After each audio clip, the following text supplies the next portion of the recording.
Galing nung aking Samsung. Gina Ginaganyan ko lang yung kamay ko, nag-o-on na siya. Itong matanda na to, madaling ma-impress sa teknolohiya. Alam kong alam niyo na yon, pero ako, alam ko na rin, pero ngayon lang ako gumagamit nun. Kaibigan, welcome back. Alimutan ko yung sasabihin ko. Nagre-refuel ako eh. I hope na nakapagkape na kayo. Naalala ko, ang bilis ng panahon, Biyernes na naman pala. Kailan lang iniisip ko kung anong gagawin kong content ngayong Biyernes. Sa darating na Biyernes. Biyernes na pala ngayon.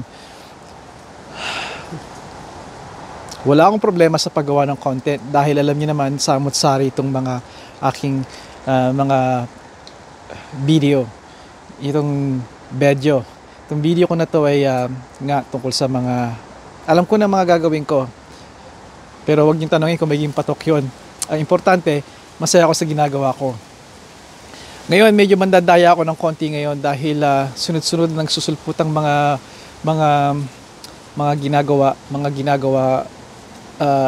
gawain dito sa bahay. Bahay, labas, paligid. Kaninang umaga, medyo nalungkot ako dahil ang aking si Juniorita namin ay pumunta ng nag-train siya. Pumunta siya ng Union Station. Kinuha niya yung tren papuntang Arawa. 4-hour drive papuntang Arawa from Toronto to Arawa. Dahil meron silang I wouldn't call it convention, mga meeting, annual meeting ng mga, ilalagay ko dito, somewhere dito, yung pangalan ng grupo. Kailangan alam ko yun eh, sabihin ko sa inyo. Pero it's a union thing na samahan ng mga composed of 500,000 estudyante ng mga pinagsama mga university at kolehiyo, universities and colleges dito sa Kabuuan, Canada. At yung aking anak kasama ng kanyang tatlo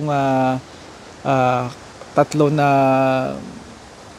kung saan sila pupunta sa ang eskwelahan niya, ang kanyang kolehiyo ay Glendon College. Isang kilala yan dito sa Toronto na English, French ang kanilang wika. At sila ang magre-represent, sila ang pupunta ron at na magpre-represent sa kanilang paaralan ng Glendon College. Alam niyo talaga, again, impromptu lakay kung ano lang yung pumapasok sa utak ko. Pero I'm very happy, I'm very proud. At siguro talagang naging aktibo yung mga anak ko sa mga ganito. And pag-uusapan natin kung ano yung mga balak niya at sa mga video na mga darating. Hindi ko lang alam talaga kung kailan, pero nandoon siya. It's a big deal. Yung almost a week siya doon na sa Arawa, sa convention na yon. At ang gagawin nila doon ay boboto, pagboto at sa kung anumang mapapabuting mga, I would say, not batas, I would say yung constitution ng kanilang organisasyon o ng kanilang union. Alam nyo, nung bago siya sa kolehiyo sa Glendon College, ito kasi yung mga anak ko ay kapag tungkol sa school, pumupunta sila sa akin pagkatapos ng school. At nagdidiskusyon kami kung anong pinag-usapan, kung anong subject, kung anong pinag-usapan nila ng mga professor nila or teachers, kung ano ang eskwelahan, mga kaklase nila, kung ano yung mga nangyari na mga napapag-usapan namin, dahil itong isa mga ginagawa ko para nakatingin ako sa oras, 5 minutes na halos, para magabayan ko sila dahil dito sa Canada na pag-uusapan natin ay nung panahon, elementary, even now as we speak, as I speak, as you watch itong anong date ngayon, itong ngayong early November, ay napakalaki ng porsyento pa rin ay woke. Hindi ko na ipapaliwanag yun, kailangan magsaliksik at pag-uusapan natin yan sa mga susunod. Sistema dito is all about really, it's mga professors at ang paralan na napakaraming mga woke na naapektuhan ng mga bata. Kaya yun ang isa sa mga daing ko, yun ang isa sa mga concern ko, at isa sa mga para malabanan ko ito dahil ang tanging solusyon lang doon ay huwag ninyong dalhin ang inyong anak sa paaralan. Sa mga katulad, hindi lahat ng parents ay afford yon na ipa-homeschool mo ang iyong anak. Homeschool. Although, alam kong marami akong kakilala na homeschool nila school. Yung iba personal kong kakilala, nakakausap ko. At hindi madali. Sa katulad ko, hindi ko kayang i-homeschool kami ni Mrs. T, ang aming mga anak. Ang isa sa mga nakita kong solusyon ay pagdating nila, nag-uusap kami. At kung kinakailangan, may mga kwento ko sa inyo sabihin kung paano ako tumatawag sa eskwelahan.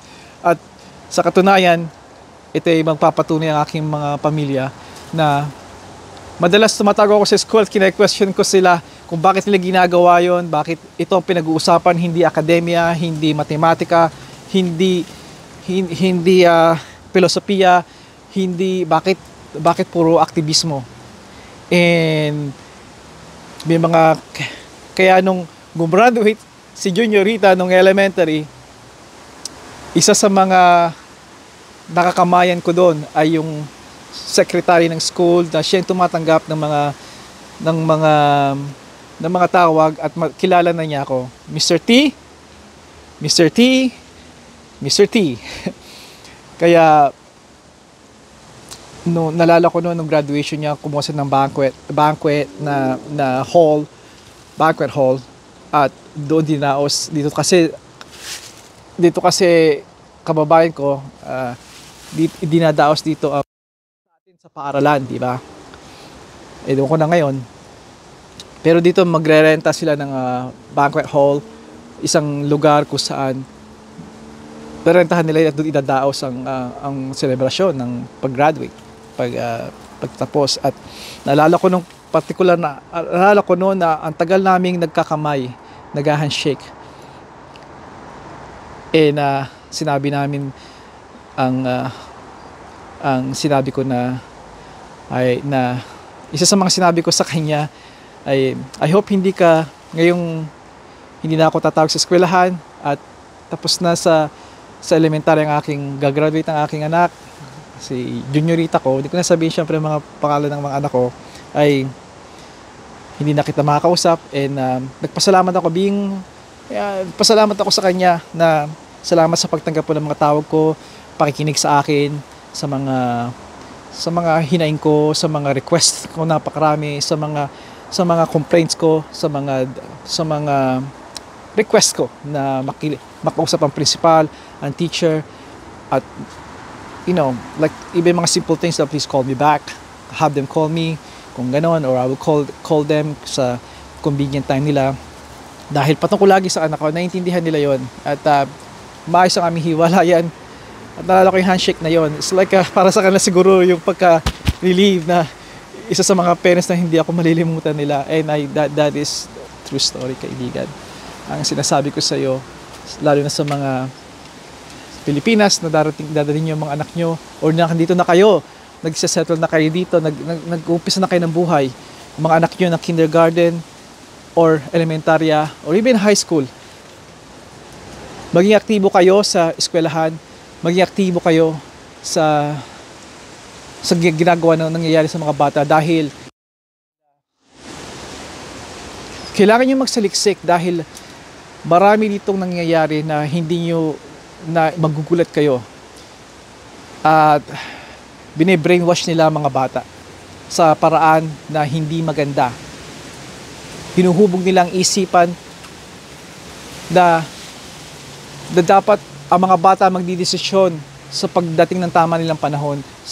tamang panahon sa pagdating ng pagiging nilang adult, yung sapat na edad, tamang edad, hindi yung hindi sa mura nilang isipan, sa mura nilang isipan. At yun ang isa sa mga lagi kong pinaglalaban, lagi kong binibigay atensyon sa kanila at sa aking mga anak. I'll give you an example. Si Bunso ni naman, nung elementarya siya, sabi niya, Dad, pinasusulat kami, Dad, Tatay, Dad, pinasusulat kami dito, ano yung homework mo? And titignan ko yung mga homework. It's about George Floyd. Check it out sa online kung sino si George Floyd. It's about Black Lives Matter. Isa yun sa mga sinabi ko sa kanila, bakit nag-aaral, bakit ang mga anak ko ay nandito, bakit kailangan ng fill-upan to. 10 questionnaire, 10 tanong, at sasabihin nila kung fake news yun o hindi. Tungkol sa mga about Trump, about Hillary, about police brutality, about George Floyd, kung paano siya namatay, kung ano yung pakiramdam nila. How would they know that? How would they know? Bakit hindi matematika ang nakikita ko sa kanila? Bakit hindi Ingles? Hindi science? Hindi mga akademya, hindi mga history, tamang history. At even yung history, sinisira rin nila, binabago sa kanilang narration. Kaya, ayokong palawigin to, napakarami kaya natutuwa ako at may channel ako dahil gusto ko itong masabi. At mga darating na yun, alam ko, labo-labo ang aking channel. Meron akong nagtatabas ako ng damo noon, nagpipick up ng damo ilang linggo o buwan, ilang linggo mula ngayon, magpapala ako ng snow, kotse, bubong, layering sa damit, tamang coat, tamang bota, paghahasa siguro ng palakol, bisikleta. Alam nyo ba na bala ko rin magbisikleta at maglagay ng camera sa bisikleta, ipakita sa inyo ang kapaligiran. Napakarami. Pero yung proud ako sa aking juniorita at nandun siya.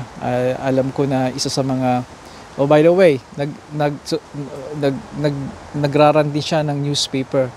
Nung umpisa nagsusulat siya. Sabi niya, Dad, pinagmamalag ko sa lahat, French journalist ng aking anak, si Juniorita. Pero ngayon, isa sa mga tao na nasa board na nagraran ng newspaper. The last time na narinig ko sa kanya, trying to figure out the budget. Kasi may budget din yung, katulad ng karamihan, may budget din ang pagraran ng newspaper nila. It's a French, more like 100% or 90, I think 100% French newspaper yun eh. Kaya, alam ko may malaking parte noon yung pagkausap ko sa mga anak ko about kung ano nangyayari dito sa Canada. At hindi ako nagsisisi na pinumulat ko sila doon. Oo, politika, napakahirap nun sabi ng iba. Pero naalala ko yung sabi ng aking papa sa Pilipinas na may kainuman siya noon. Kainuman niya yung mga may kainuman pa siya, sabi ng kainuman niya, pare, yun ang hirap sa politika, napakadumi. At alala ko ang sabi ng papa ko, at ito'y totoo, maaaring nakinig ito sa iba, pero ako ay 13, 14 anyos pala nun. Nakakainom na sila pare at sinabi niya, pare, hindi, madumi ang politika. Ang tao ang nagpapadumi sa politika. Yung mga yun na masok sa utak ko. Now, hindi kanya-kanya interpretasyon tayo at siguro malaking impluwensya sa akin ang aking papa na sa mga ganitong mga bagay at ay ipapasok ito sa ating mga anak. Hindi ako, kaya natutuwa ako. Sinasabi ko sa aking mga anak, ito ang inyong bansa, mahalin nyo ito, mahalin nyo yung Canada. Kaya tanda ko napapamula sa kanila na kontrobersiya itong sasabihin ko, dahil ito ang ninanarrate ng mga mass media at ng mga taong mga Democrats at liberal. Ang salita na gusto nilang baguhin at alisin, pagiging nasyonalista. Yan ang gusto ko ihubog sa aking mga anak, maging nationalist. Ang pagmamahal sa bayan, ang pagmamahal sa bansa nila. Katulad natin, karamihan sa atin, mahal natin ang ating inang bayan. Kaya maghihintay ako sa aking anak sa pagdating niya at kikwentuhan niya ako kung anong mga napag-usapan nila. Nabanggit ko ba sa inyo na nung unang babalik tayo, nung unang taon niya sa kolehiyo sa Glendon College, sinabi niya sa akin, nga pala, na-skip ko yun, Dad, may dalawang gentlemen, older men, na kumausap sa akin and they talk about communism. Mga komunista sila, Dad. Kinausap ako. Ibig na pagbawalan ko, sinabi ko sa kanya, anak, marami ka pang makikita ng ganyan. At ang gusto ko ay pakinggan mo sila. Dahil alam ko yung palaki ko sa'yo. At alam ko na kailangan mong makita ang iba't ibang bagay at ang iba't ibang side para lalo maunawaan ang mga bagay na ito. At yun ang kanyang ginawa nga. At natutuwa ako dahil hindi niya ito tinatago. Sa mga estudyante, tinatago na siguro yun. Kaya nagtitiwala ako sa kanyang desisyon habang nadadagdagan ng edad niya, habang tumatanda siya, alam ko na nabivision ko na yung mga magagawa niya as an adult. Kaya, kaibigan, bilagin ko nga pala sa kanya na, tingnan mo anak, kung ito ang kagandahan ng demokratikong bansa, kung nasa komunismo tayo na bansa, hindi magagawa ng isang partido, ng mga tao na pumunta sa bawat eskwelahan at kumbisihin kayo at ipakita kung ano ang partido na salungat sa komunismo. Hindi mangyayari yon. At kung hindi gagawin sa bansa ng komunismo tulad ng Russia at China, alam mo naman ang mangyayari. You'll be prosecuted, you'll be imprisoned, at mas masama at maring mas masama pa nun. At naiintindihan niya yon. Kaya tatapusin ko na itong video na to at ayoko i-cut ito na sabihin sa inyo na sana'y maganda ang weekend yung darating at magkikita muli tayo. At again, sana'y lagi niyong gabayan sa pagdating sa eskwelahan, lagi niyong kausapin sila, may yung mga anak, importante makausap niyo sila sa tuwing darating sila mula sa eskwelahan. Kausapin sila kung ano nangyayari. At kung kinakailangan, kausapin ninyo ang eskwelahan kung meron kayong mga concern. Pangalagaan natin ating mga anak. At mababago din ang sistema natin. Nauna na ang Amerika. Nanalo na si Trump. Maliligtas na ang mga bata ron. Maliligtas na mga mamamayan sa mga invasion na nangyayari, mass immigration na napakasama sa ekonomiya at sa kaligtasan ng bansang Amerika. Finally, mababawasan ang paghihirap ng mga tao, magkakaroon sila ng chance na matupad ang American Dream. May babalik muli yon. Ang mga presyo magbababaan, ang karapatang tao may babalik, ang karapatan ng mga kababaihan manunumbalik, karapatan ng mga bawat individual. Ano ba? Napakarami pa. Pero pinaka-concern ko doon at pinakang kinagagalak ko ay ang kabataan, ang mga bata na hindi na mag-groom, na hindi na mapipilitang magpalit ng kasarian dahil ito'y rekomendado ng mga doktor.